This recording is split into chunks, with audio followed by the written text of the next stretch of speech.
안녕하십니까.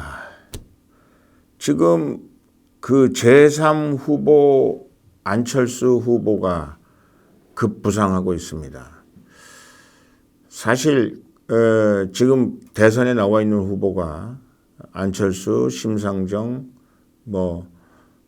허경영 등등 몇 사람 나와 있습니다. 그런데 메이저 당의 두 후보 외에 제3 후보들은 결국은 선거에 자기 나름대로 얼마만큼 지분을 확보하느냐, 그것이 문제이긴 합니다만은 당선을 목표로 나와 있지 않는 후보들이었습니다. 어차피 떨어지는데 얼마만큼의 자기 지지자를 모을 수 있느냐, 이런 거를 여러분들이 한번 생각해 보시면 됩니다. 문재인 대통령, 박근혜 대통령과 경쟁할 때 문재인 대통령이 48%인가 얻었던 걸로 알고 있습니다. 박근혜 대통령이 51.6%인가 얻었던 걸로 알고 있어요. 100만 표 정도 차이가 난 걸로 알고 있는데, 양쪽 진영이 최대한대로 수렴하면 제가 항상 말씀드린 것처럼 51대 49 정도의 싸움이 된다라는 말씀을 드린 겁니다. 이번에도 사실은 이재명과 윤석열의 싸움이 51대 49의 싸움으로 될 것이라고 생각을 했습니다. 이재명의 대장동 사건이 문제가 될 때만 해도 대장동 사건으로 이재명 후보 아마 저쪽에서 바꿔내지 않을까. 그리고 이재명 후보를 바꿔내면 또 51대 49의 싸움이 될 것이다. 이런 생각이 됐어요. 이재명 후보를 바꿔야 된다는 여론이 막 이렇게 치고 올라가고 있을 때 윤석열 후보의 장모 사건, 부인 사건서부터 여러 가지 사건들이 터져나오기 시작하고 윤석열의 실언 행진곡들이 터져나오면서 이재명보다 윤석열이가 더 문제다, 이런 얘기들이 나오기 시작했어요. 그래서 지금 국힘당에서는 거의 70% 정도가 윤석열 후보를 바꿔야 된다, 이렇게 생각하는데 이재명 후보 측 민주당에서는 30 몇 프로밖에 안 되는 이재명 후보는 윤석열 후보가 되는 바람에 대박이 난 거죠. 그래서 이재명 후보의 그 후보를 수락해야 되느냐 안 해야 되느냐 하는 것들, 후보 교체해야 된다는 소리가 많이 줄어든 거 있죠. 아직도 있긴 합니다만. 그 윤석열 후보는 지금 70 몇 프로의 그 후보를 바꿔야 된다는 얘기가 나오고 있습니다. 그 당시 안철수 4%, 심상정 5%, 4%, 이런 정도로 돼 있던 안철수 후보가, 이런 아주 미미한 후보였던 안철수 후보가 급기야는 윤석열에서 멀어진 사람들이 그래도 안철수는 낫지 않는가라는 얘기가 나오기 시작한 거죠. 안철수는 여러 번 그 대통령에 나왔다가 그만뒀다가 철수했다가 해서 이분은 철수하는 사람이다, 철수 전문이다. 그래서 그동안 안철수라는 사람이 별로 국민들한테 인기를 못 얻었고, 이번에도 5%밖에 안 된 것이 결국은 이 국민들이 안철수 또 나와서 그냥 그러다 말걸 이제 이런 생각들을 하고 있었고, 또 사실은 국민의힘과 국민의당이 합당한다는 설이 계속 있었기 때문에, 또 얼마 전에 서울시장 선거를 치렀던 안철수이기 때문에, 경선을 치렀던 안철수이기 때문에 상대적으로 굉장히 불리했죠. 그래서 그냥 5%로 끝날 것 같은, 정치 생명이 끝날 것 같은 안철수라는 분이 신문사의 여론조사에 의하면 지금 10%가 넘고 있다. 그리고 권은희라는 당의 사무총장을 하고 있나요? 원내대표를 하고 있나요? 하여간 국회의원 몇 명 안 되니까 그분은 결국은 골든 크로스가 곧 이루어질 것이다, 이렇게 얘기하고 있는 상황까지 온 거죠. 사실은 안철수라는 사람은 철수했다는 것 외에, 그리고 그동안 이 보수와 이 좌파 사이에서 그 상당히 본인의 그 정치적 실험, 보수로서의 안철수, 또 좌파로 좌파로서의 안철수 이런 정치적 실험을 해서 이분 정체성에 대해서 약간 사람들이 뭘 어떻게 이분이 정체성이 무엇인가에 대해서 좀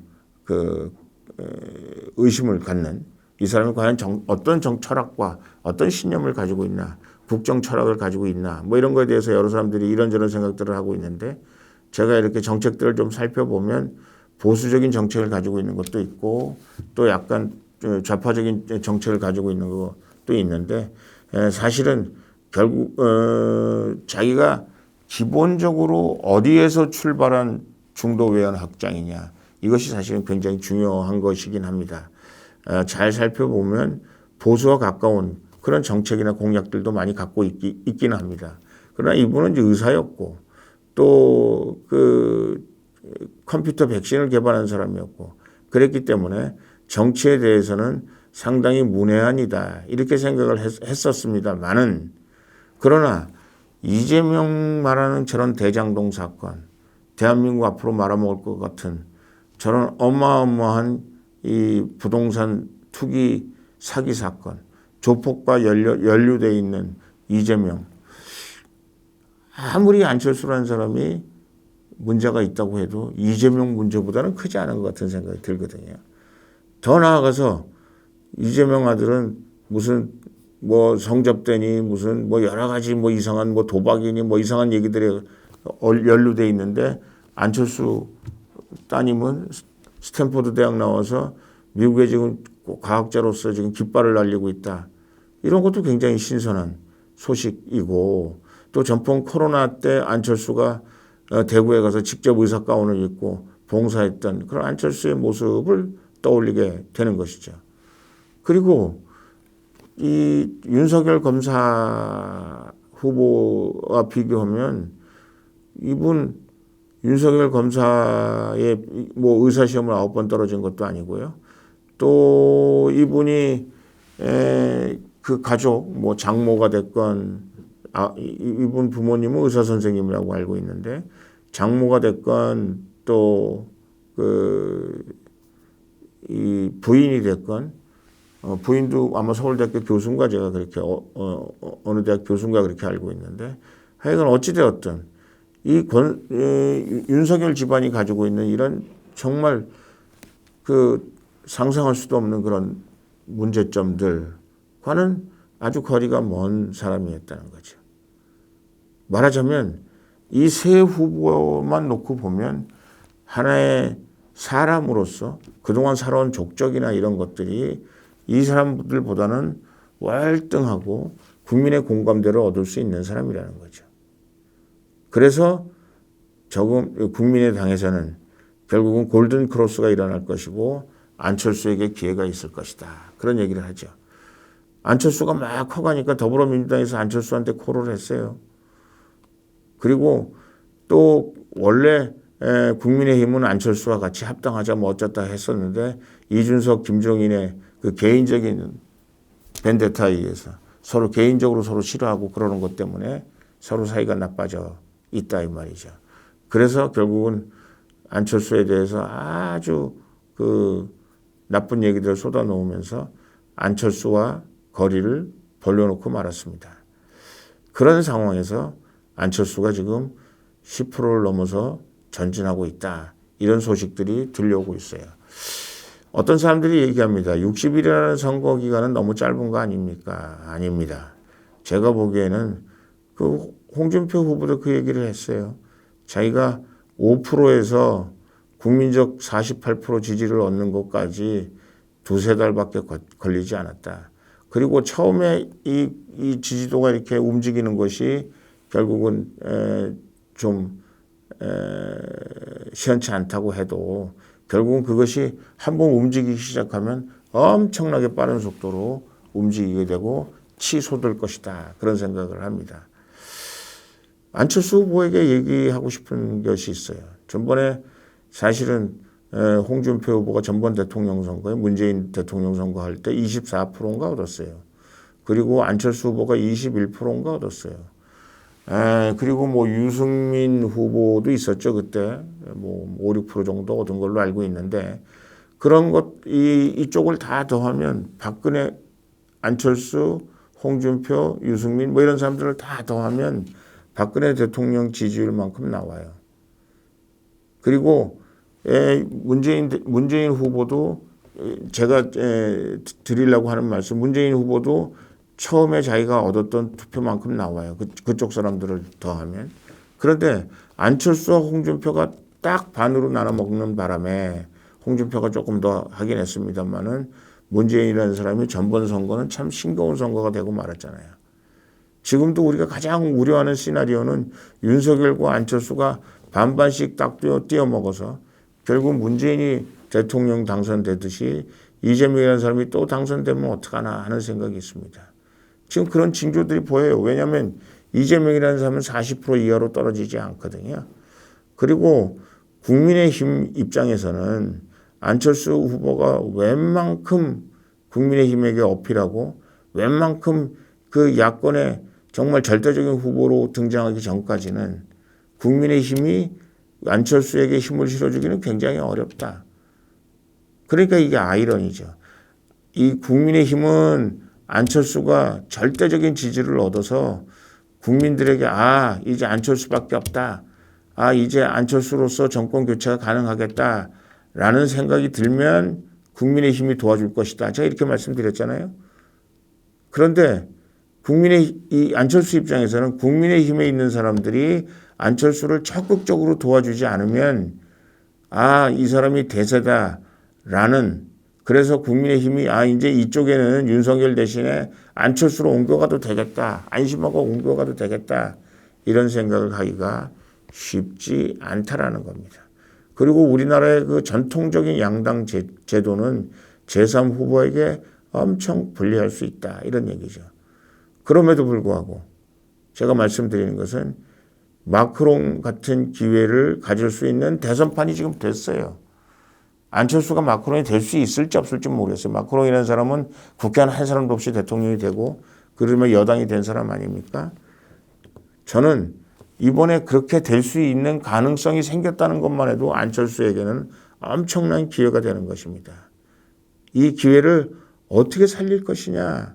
이 안철수라는 사람이 이 기회를 통해서 어떻게 보수 우파의 마음을 그리고 중도의 마음을 끌어모아서 윤석열 대신에 야권의 단독 후보로 나설 수 있고, 단독 후보가 아니더라도 윤석열 후보가 완전히 후보 제3의 후보로 전락하고 안철수 후보가 메이저 야권 문재인 정권 심판하는데 1등 후보로 등장하면 결국은 윤석열 후보는 제3의 후보, 지금 안철수 위치에 윤석열이 가고 안철수가 옛날 윤석열의 위치에 오게 되고 그리고 정권 교체가 이루어진다는 거죠.